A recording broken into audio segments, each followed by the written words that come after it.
On a clear, calm Tuesday morning, a 410-acre reservoir in central Texas simply vanished.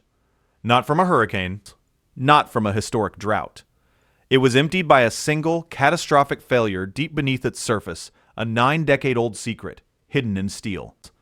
At precisely 8:05 a.m. on May 14, 2019, the middle spillgate of the Lake Dunlap Dam, a structure that had held back the Guadalupe River since 1928, sheared in half. The sound was not an explosion, but a groan of tortured metal.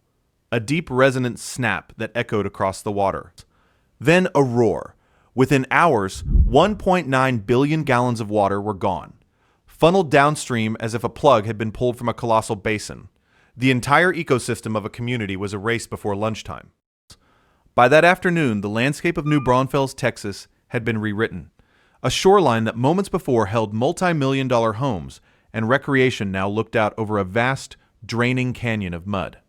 Pontoon boats and ski boats, secured to their docks for a perfect summer day, now dangled uselessly 15 feet in the midday sun, their hulls scraping against the newly exposed rock of the riverbed below. This was the scene of an unnatural disaster, one that happened without warning, without weather, without any visible cause. It was a failure of time itself. And the strangest part of the story is not that a 90-year-old dam failed. It is the invisible chain reaction it exposed deep inside Texas, and the unprecedented way a small group of citizens decided they were going to fix it themselves. To understand the speed of this event, you have to understand the reports from the ground. People living on the lake describe hearing a noise, then watching the water begin to recede from their docks. Not by inches, but by feet, per hour. Within 3 hours, the water level had dropped by over 7 feet. By the end of the day, it was down by 14. The Guadalupe River, once tamed into a placid lake, was a river again, carving its original path through the center of what used to be Lake Dunlap. The exposed banks were a boneyard of lost anchors, ancient bottles, and the foundations of old structures flooded almost a century ago. And on that same day, as residents stood on their now useless docks staring in disbelief, a man arrived from another town. He was a resident from the shores of Lake Wood, another reservoir in the same system. He stood on a dry dock, looked at the stunned homeowners, and became a prophet of their immediate future. He told them exactly what was about to happen to their property values, to their local economy, to the very ground beneath their homes, because he had lived through the exact same nightmare 3 years prior. His lake had also collapsed, and his had never come back. The official cause of failure was identified by the engineering firm Black & Veatch. Their report did not find a design flaw or a manufacturing defect. The cause was simpler and far more terrifying. Their conclusion, in their own words, was based on the observable 90 years of corrosion. The structural steel components of the dam's folding spillgate, an antiquated design known as a bear trap gate, had simply rusted through. For 9 decades, water had worked its way into the massive steel hinges, silently, invisibly, weakening the structure year by year until that calm Tuesday morning when it could no longer bear its own weight. It buckled and tore apart. The dam was 15 years past its intended 75-year lifespan. It failed not because of a storm, but because its time had run out. It's a strange thing to think about, invisible decay erasing a landmark in a single moment. Curious what you think about how we should deal with infrastructure that's quietly aging out all around us. This was not an isolated incident. This was a domino falling. Zoom out, and the geography reveals a systemic crisis. Lake Dunlap is one of 6 lakes that make up the Guadalupe Valley Lakes system, all created by a series of hydroelectric dams built on the Guadalupe River between 1928 and 1932. They are, from upstream to downstream, Lake Dunlap, Lake McQueeney, Lake Placid, Meadow Lake, Lake Gonzales, and Lake Wood. The man who came to warn the residents of Lake Dunlap was from Lake Wood. Its dam, utilizing the exact same bear trap gate design, had catastrophically failed on March 10th, 2016. The reservoir had drained completely, and because there was no money to fix it, it was left empty. In the years that followed, the muddy basin of Lake Wood grew into a literal forest. Locals began to call it the Lake of Woods. A dense thicket of willow and sycamore trees now towering over the exact spots where boats once water-skied. This was the future that was promised to the residents of Lake Dunlap.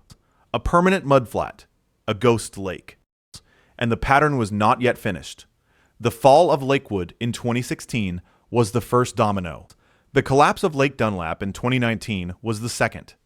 2 years later, on August 3, 2021, a third dam in the system, at Lake Gonzales, experienced its own spillgate failure. The chain reaction was accelerating. The Guadalupe Blanco River Authority, or GBRA, the state entity that manages the dams, was now facing an undeniable reality. Their entire system was on the verge of collapse. Here is the part the initial headlines did not capture. The reason these dams were failing was not just age, but economics. The hydroelectric power they were built to generate in the 1930s had become deeply unprofitable in the 21st century. The revenue from selling this small amount of power was not nearly enough to cover the massive capital costs of replacing the aging steel gates. And the GBRA has a unique and vulnerable funding structure. It receives no state tax appropriations. It receives no local property taxes. It has no authority to charge for recreational access to the lakes. Its only significant income was from selling water and unprofitable electricity. So when the 90-year-old steel gave way, the GBRA had tens of millions of dollars in liability, and no capital to fix it. State officials were blunt. There was no government bailout coming. The money simply did not exist. In the face of this reality, the general manager and CEO of the GBRA, Kevin Pattison, was presented with a horrifying choice. With 3 of his 6 dams having already failed or partially failed, he could not guarantee the safety of the remaining 3 at Lake McQueeney, Lake Placid, and Meadow Lake. On August 15, 2019, he made a decision that sent shockwaves through the entire Guadalupe Valley. He announced that the GBRA, out of an abundance of caution, would preemptively drain the remaining lakes to prevent further catastrophic failures and potential loss of life. We've been presented with some really terrible facts, he told the public. At the end of the day, we don't want anyone to get hurt. The draining was scheduled to begin on September 16th. Thousands of homeowners across 3 more lakes were about to see their waterfront property turn into a mud pit by deliberate design. Panic and then fury erupted. Lawsuits were filed immediately, seeking to halt the draining. The community saw it as a death sentence for their economy and their way of life. This is where the story pivots from a story of decay to one of impossible resilience. The residents of Lake Dunlap, led by a nonprofit called the Preserve Lake Dunlap Association, or PLDA, refused to accept the fate of Lakewood. The president of the PLDA was a man named Jay Harmon, whose legal first name is literally the letter J. He and other board members like Dr. Larry Johnson and Doug Harrison realized that if they waited for the government to save them, their lake would be gone forever. So they began to formulate a plan. It was so audacious, it was initially referred to as Plan F because the first 5 ideas had been rejected as impossible. The plan was this: if the state could not afford to fix its own dam, then the citizens would. But they couldn't just pass a hat. They needed tens of millions of dollars. The solution they landed on was almost unheard of in American civic life. They would petition the state to allow them to form a special purpose district, a water control and improvement district, or WCID. This would give them, the local property owners, the legal authority to tax themselves to raise the money needed for the repairs. But who counted as a local property owner? Defining the boundaries was critical. PLDA board member Doug Harrison was instrumental in designing a unique tax boundary. It wouldn't include the entire county. It would only include the properties that directly benefited from the lake, the waterfront lots. If your property touched the water, you would be in the district. If you were across the street, you were out. It was a radical form of hyperlocal, user-pays governance. The proposal was that these waterfront homeowners would agree to tax themselves an extra 20 cents per $100 of their property's valuation for 30 years. This tax revenue would be used to secure a $40 million bond from the Texas Water Development Board, which would then fund the complete reconstruction of the spillgates. In essence, private citizens were agreeing to pay a massive, multi-decade tax to rebuild a piece of public infrastructure that they did not and would not own. It was a desperate, brilliant, and deeply controversial idea. Jay Harmon spoke to the stakes in the local media. "This is a far bigger thing than people realize," he said.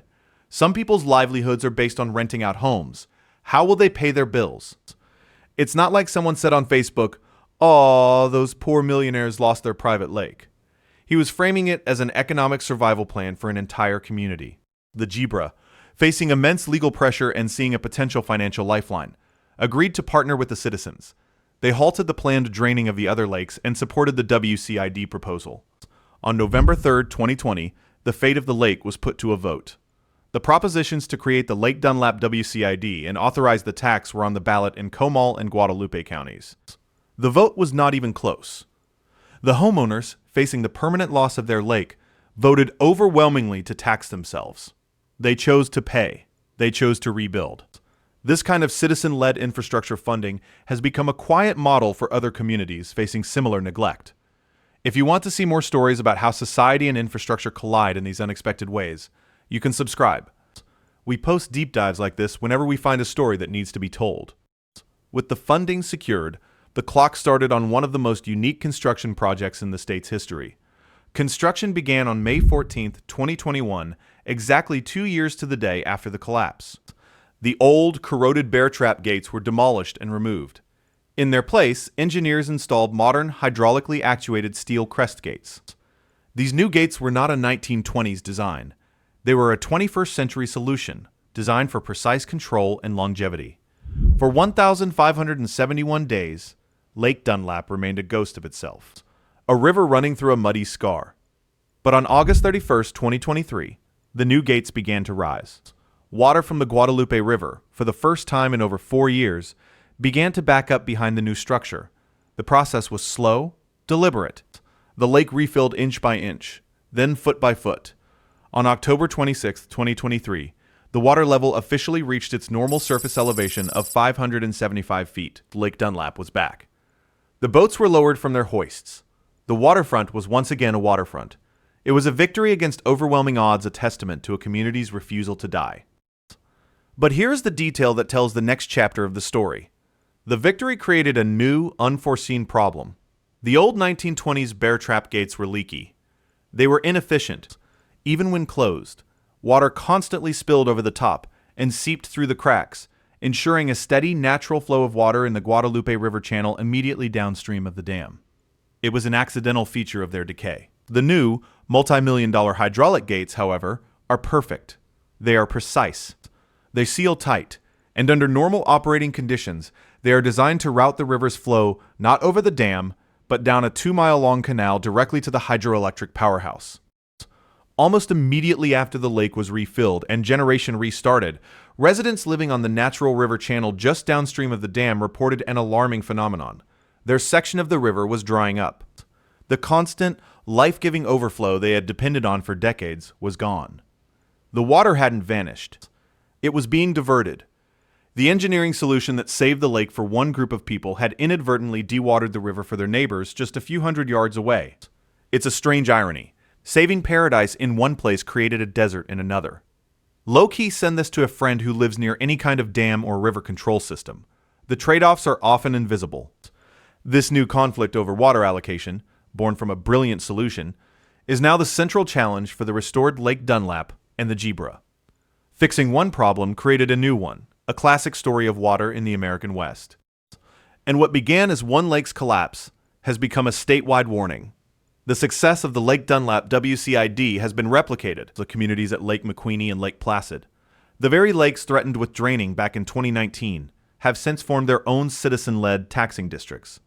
They are now in the process of replacing their own 90-year-old dams, using the Dunlap model as their blueprint. But this only addresses the Guadalupe Valley. The wider Texas water infrastructure crisis is escalating. By the summer of 2026, drought conditions across the state have become extreme. Medina Lake, a critical reservoir for the San Antonio region, was reported to have dropped to just 4% of its capacity, a historic low. At the same time, new data emerged from geophysicists at Virginia Tech using satellite analysis. Their findings suggested that the Livingston Dam, a massive 2.5-mile-long earth-filled dam on the Trinity River that holds back the second-largest lake in the state, is physically sinking. The story of Lake Dunlap, therefore, is not over. It was the canary in the coal mine, a warning shot fired on a sunny Tuesday morning. The specific failure of a single steel gate has exposed the vulnerability of a 100-year-old system built for a different climate and a different economy. It revealed the fiscal paralysis of the agencies meant to manage it. And it forced a group of ordinary people to achieve the extraordinary, to tax themselves into a solution. But their success is not a simple happy ending. It is a complex lesson in consequences. A preview of the brutal choices that thousands of other communities across America will face as their own 20th century infrastructure silently rusts, corrodes, and waits for its own calm, sunny morning to finally give way. 3 questions now hang over the future of water in Texas. How many other 90-year-old dams, bridges, and powerhouses are one moment of invisible corrosion away from a similar catastrophic failure? Is the citizen-led tax model pioneered at Lake Dunlap a sustainable blueprint for the future? Or is it a dangerous sign of systemic government retreat from its most basic responsibilities? And as we replace old leaky systems with perfect modern efficiency, what new unforeseen imbalances are we creating just downstream? The water of the Guadalupe River is right now being measured. Not just flowing, it passes through